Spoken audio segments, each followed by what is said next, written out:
everyone, welcome back to Powerpuff Month. I'm Captain Logan. I'm Eric. Eric, you're here to talk about Powerpuff Girls. I'm here to get rowdy and rough. Rowdy, yeah, are they in? They're not in this No, episode. they're not in this episode. No, this is Meet the Beatles. They're not part of the Beatles. Oh, well. Do you want to do the Rowdy Rough episode at some point? I don't know that one Maybe. that well. I Yeah, don't we can do either. that. So today, Eric and I are going to do yet another commentary on a Powerpuff Girls episode. This is another episode that was featured in my top 10 superhero rewind, and of course, one of the most famous and well-loved of these. It's Meet the Beatles. Well, it's funny because I didn't realize, one, that you were picking episodes that were on that list, and two, I didn't even remember that it was on that list. So when you said you were doing Powerpuff Girl Month, I was like, is somebody taking Meet the Beatles? I want that one. Yeah, well, and I'm not doing just episodes from that list, but that I'm trying to do most of those, at least, if not all of those, and other things.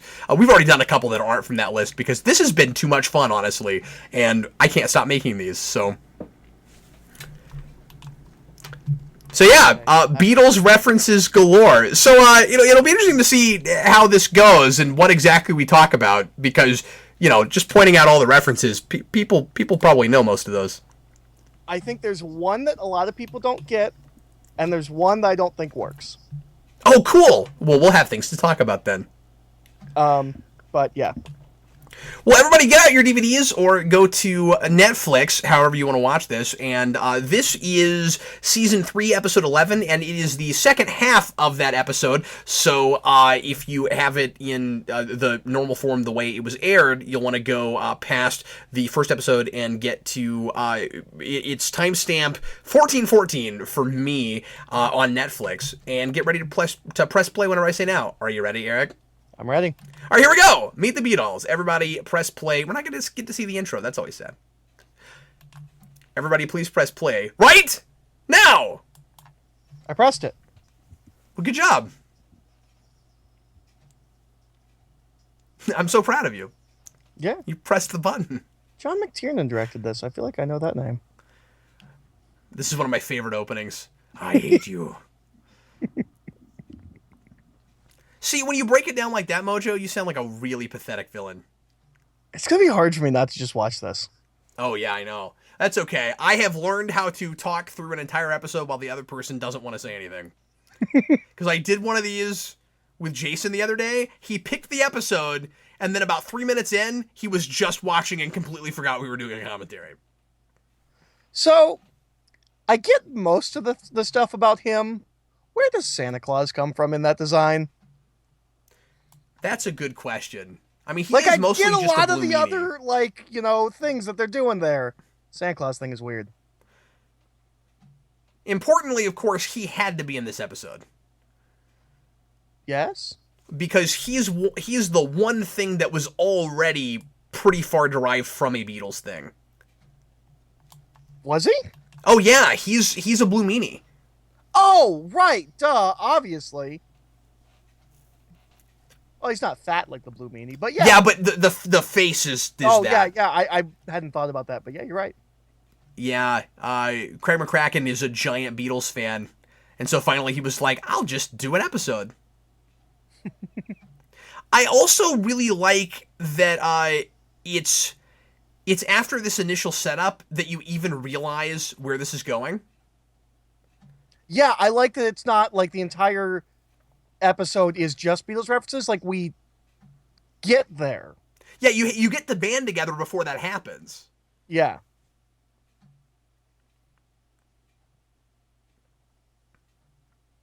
I love that. Misconception. I love that later we'll go all the way to the Silver Beatles.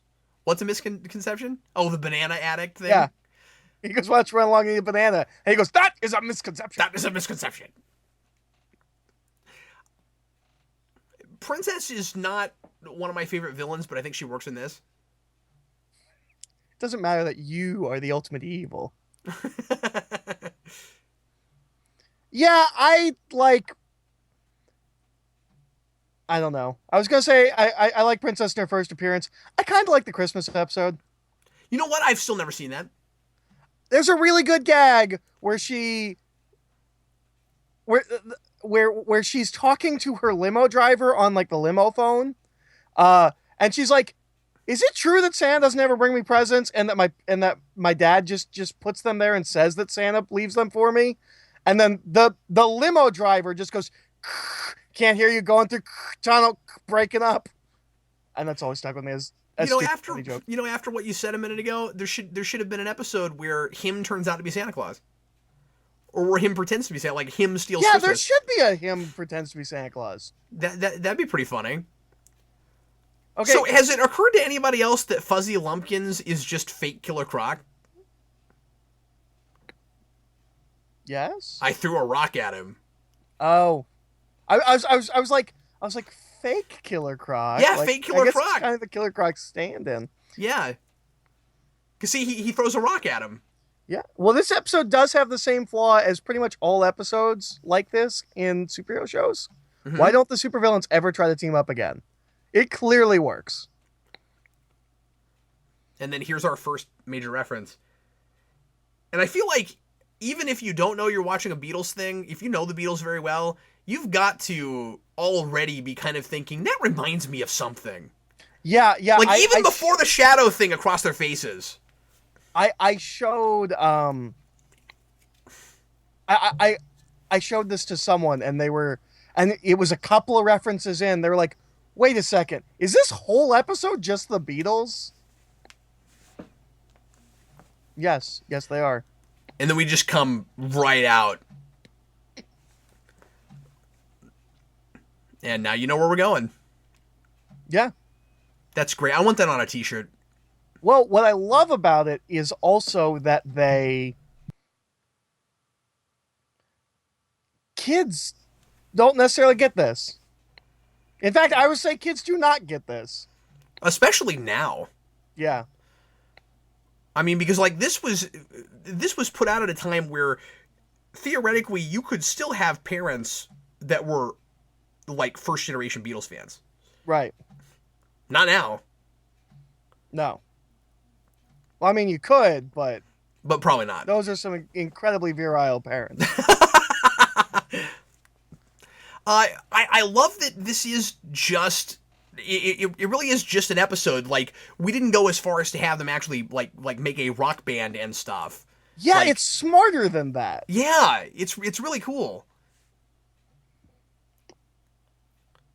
You know what? Now that you mention it, I mean, we'll wait till we get there. But when you said there's a bit you think doesn't work, it might be the same bit I think doesn't work. Okay, well, I can't wait to see that, or to find out if I'm right about that. Oh, I forgot about that cover. Which cover? The one where they're up on the side of a building. Oh.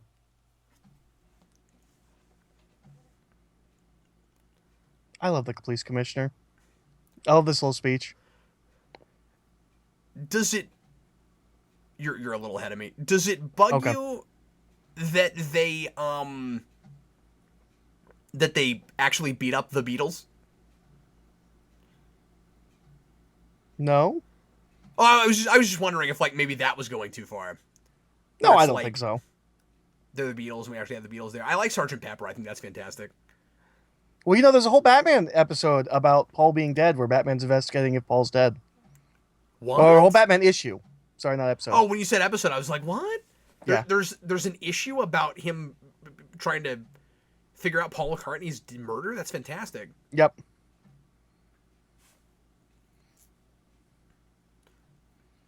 I like it when the professor says, I read the news today. Oh boy, that's a pretty good one. Like, some of these are really organic. Yeah.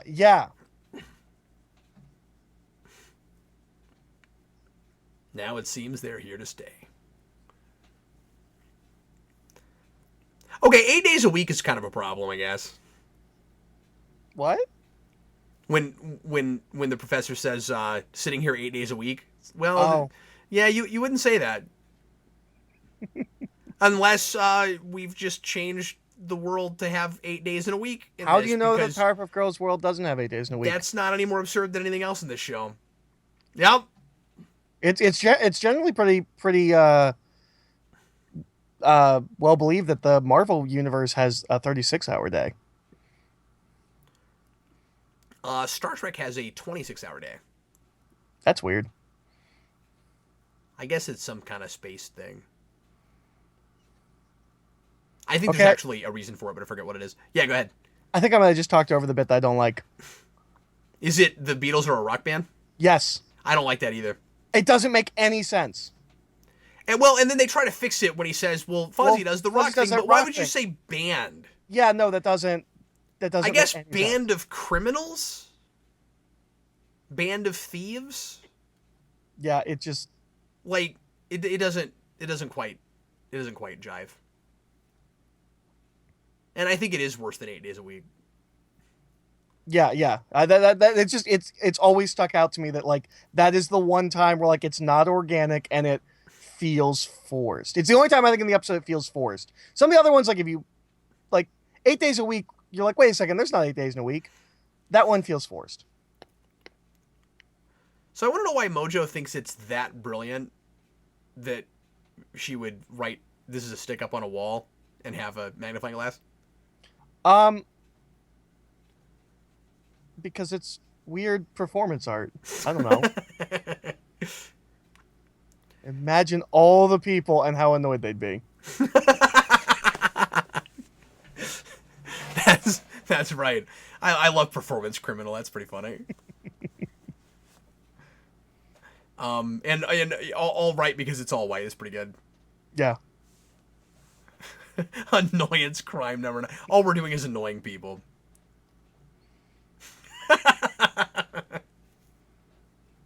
Okay, so this is the joke that I don't think people get, is them just screaming. Yeah. Okay. I don't think I ever got that.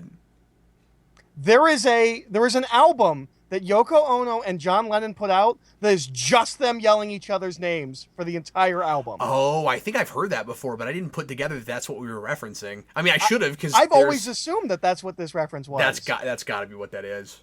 You're right. I've never been able to listen to the whole thing. I've heard like snippets here and there, but because it's just Yoko, John, Yoko, like it's weird. And there's like nothing else to it. That's it. That's the entire album. Yeah. I mean, I sort of got it in the sense that I always remember people talking about Yoko Ono like she just screams and there's no musical content, but I love how the rocks just keep coming. That don't make no sense. I also like that he's got a white suit now. We keep doing commentaries on episodes where people are wearing different outfits than they usually do, and I keep wanting action figures of them. Like, I want Bubbles as Mojo Jojo, and I want Mojo in his Yoko Ono suit. The White Album Mojo? Oh, that's why it's all white. See, you're making this episode so much better. And I'm not even like a huge Beatles guy. I just think it's really funny that this episode. Things that never occurred to me. Yeah. This was the episode where my parents finally got Powerpuff Girls. Really? Yeah. My sister and I were really starting to get into the show, and it's one of those things where like my mom or my stepdad would like watch by the TV and see us watching that, and it looked like a silly, stupid Cartoon Network thing, and they didn't get it. And then at some point, for some reason, one of them watched this with us, and they're huge Beatles fans. Okay. And from then on, we were. It was a family. Powerpuff Girls became a family thing at my house. My favorite thing in this whole episode is how drastic the change is between Mika and Michelle. Yeah, it's almost disturbing. Like how she's not realistic of a monkey she turns into. It's really funny. Because you never see monkeys that realistically depicted in animation. I'm also not sure if Hey Jude, this is our friend Judy works completely, but it's fine. I don't think it needs to be sung. I think Michelle's pretty funny. Yeah. Who's this Michelle? Like that, I don't know, the monkey transformation is really disturbing. And the sometimes the monkey don't play piano song, play piano song. That's pretty great. Is not in any way organic, but that's why it's funny. But that one works. Yeah. It's fine. I mean, like sometimes this kind of comedy, of course, is really subjective, and some people might find that stuff funny because it's nonsensical, and some might not. But that one works for me. Yeah, that one also works for me, and it feels like that's the one that's intentional. It's funny because they go too far. Like when they have her say play piano song, she bows her head, has a moment of silence, and then just goes, "See ya," and then walks away. It's hilarious. Well, that was the episode. Yeah. Good It's time. by some old dumb band anyway. Who cares about some dumb band? Yeah, it's still funny. Yeah, no. Well, and I didn't. I'm sure I saw this episode when I was younger, but Yeah. I came to it as like a friend of mine was like, "Oh yeah, it's like that Powerpuff Girls episode with the Beatles," and I was like, "What?" And then we watched it, and it was hysterical. Yeah. I'm also glad they never did it with anything else. Yeah. Because you could have seen, because this was so popular.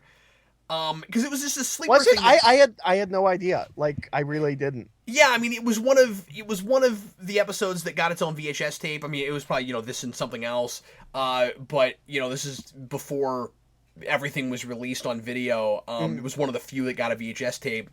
And it was the one that I heard people talk about all the time. It was the one Cartoon Network seemed to replay constantly. And it was, and I forget what the other episode. Yeah, Moral Decay is also a pretty good episode. So it's one of those where, and one that was pretty well remembered. That's the one where Buttercup knocks everybody's teeth out. Yeah. And so, and then this the is when you Powerpuff Girls rerun a lot. let all of the villains beat her up. Yeah, Right. yeah, it's hilarious. So, so you got two hits on the same episode, and people talked about it constantly, and like I could have seen them trying to milk that and going too far, and doing like Kiss or Led Zeppelin or like another like really big fandom band, or maybe not even a band, like we'll do a movie that or Dr. Seuss. Dr. Seuss would be really tough to work in. Well, everybody, thanks always for listening. I hope you enjoyed our commentary on Meet the Beatles, and we'll see you again next time for more Powerpuff Month here on Geekvolution throughout the month of May. I am Captain Logan. I'm Eric. Thanks again.